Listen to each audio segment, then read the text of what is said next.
എല്ലാവർക്കും നമസ്കാരം. നമ്മളിന്ന് പറയുന്നത് 1700-നും 1710-നും ഇടയിലുള്ള ഒരു കാലഘട്ടത്തെക്കുറിച്ചാണ്. മുഗൾ ചക്രവർത്തി ഔറംഗസേബ് ആയിരുന്നു. അദ്ദേഹം 1707 മരിക്കുന്നു. തുടർന്ന് മകൻ ബഹദൂർ ഷാ അധികാരത്തിൽ വരുന്നു. പോർട്ടുഗീസുകാരെ കുറിച്ച് പറയുമ്പോൾ തീർത്തും ദുർബലരായിരുന്നു. മിഷണറി പ്രവർത്തനങ്ങളും സ്മോൾ സ്കെയിൽ ട്രേഡുമായി അവർ ഒതുങ്ങിക്കൂടി. ഡച്ചുകാരെ കുറിച്ച് പറയുമ്പോൾ മലബാർ തീരത്തും കൊറമാൻഡൽ തീരത്തും അവർ ആധിപത്യം പുലർത്തുന്നു. ശക്തമായ മത്സരം ബ്രിട്ടീഷുകാരിൽ നിന്ന് അവർക്ക് നേരിടാൻ തുടങ്ങി. ബ്രിട്ടീഷുകാരെ കുറിച്ച് പറയുമ്പോൾ അവരുടെ മൂന്ന് പ്രധാനപ്പെട്ട ശക്തി കേന്ദ്രങ്ങൾ, ഒന്ന് മദ്രാസ്, മറ്റൊന്ന് കൽക്കട്ട, മറ്റൊന്ന് ബോംബെ. ഈ കൽക്കട്ടയിലെ ഫോർട്ട് വില്യം അവരുടെ പ്രധാനപ്പെട്ട ട്രേഡ് ഹബ്ബായി മാറുന്നതാണ് നമ്മൾ കാണുന്നത്.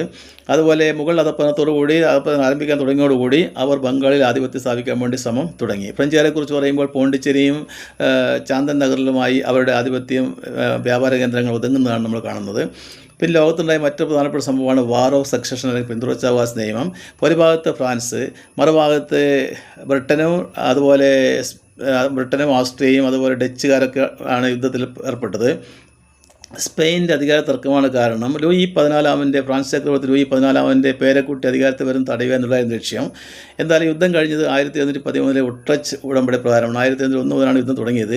ആ ഉടമ്പടി പ്രകാരം സ്പെയിനും അതുപോലെ ഫ്രാൻസും ഒരിക്കലും ഒന്നിക്കില്ല എന്ന് തീരുമാനിച്ചു. ഒന്നിച്ചാൽ അവരൊരു സൂപ്പർ പവറായി മാറുമായിരുന്നു. ഒന്നിക്കില്ല എന്ന് തീരുമാനമെടുത്തു. അതുപോലെ ജിബ്രാൾട്ടറും മിനോർക്കയും അത് പ്രധാനപ്പെട്ട 2 നേവൽ ബേസാണ്. അത് ബ്രിട്ടീഷുകാർക്ക് ലഭിച്ചു.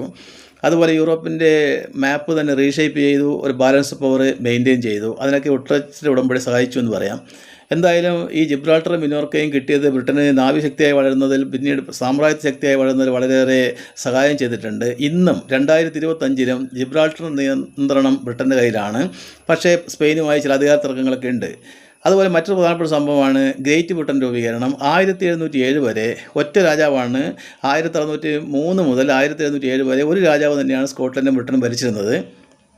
പക്ഷേ വെവ്വേറെ ഭരണമായിരുന്നു. എന്നാൽ 1707 ഒരു കരാറുണ്ടാക്കുകയും ഒരു രാജാവ്, ഒരു പതാക, ഒരു പാർലമെൻറ്റ് എന്ന രീതിയിൽ അവർ ഒന്നിക്കാൻ വേണ്ടി തീരുമാനിക്കുകയും ചെയ്തു.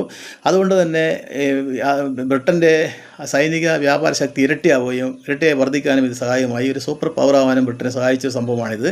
തീർച്ചയായും ഇന്നും നമുക്കറിയാം സ്കോട്ട്ലൻഡ് UK ഭാഗമാണ്. പക്ഷേ സ്വാതന്ത്ര്യ സമര പ്രസ്ഥാനങ്ങളോട് ശക്തമാണ്. ഇത് മറ്റൊരു പ്രധാനപ്പെട്ട സംഭവമാണ് 1703 പീറ്റേഴ്സ്ബർഗ് നഗരത്തിൻ്റെ സ്ഥാപനം. പീറ്റർ ദി ഗ്രേറ്റ് റഷ്യയാണ് ഇത് സ്ഥാപിച്ചത്. ഇതൊരു മോഡേണൈസേഷൻ്റെ ഒരു സിമ്പിളാണ്. ഇതൊരു ഇമ്പീരിയൽ ഗ്ലോറിയുടെ സിമ്പിളാണ്. ഇതൊരു യൂറോപ്യൻ കണക്ഷൻ്റെ സിമ്പിളാണ്. ഇതൊരു റവല്യൂഷണറി ഹിസ്റ്ററിയിലെ പ്രധാനപ്പെട്ട സംഭവമാണ്. ഇതൊരു കൾച്ചറൽ റിച്ച്നെസ്സിൻ്റെ പ്രധാനപ്പെട്ട കേന്ദ്രമാണ്. കൾച്ചറൽ റിച്ച്നെസ് എന്ന് പറയാൻ കാരണം ഡോസ്റ്റോവ്സ്കിയുടെയും പുഷ്കിൻ്റെയും ഒക്കെ രചനകൾ രൂപം കൊണ്ടത് അവിടെ വെച്ചാണ്.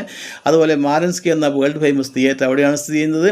ഇതൊക്കെയാണ് പ്രധാനപ്പെട്ട സംഭവങ്ങൾ. ശാസ്ത്രവുമായി ബന്ധപ്പെട്ട കാര്യങ്ങൾ നമ്മൾ അടുത്ത വീഡിയോയിൽ പറയുന്നതായിരിക്കും.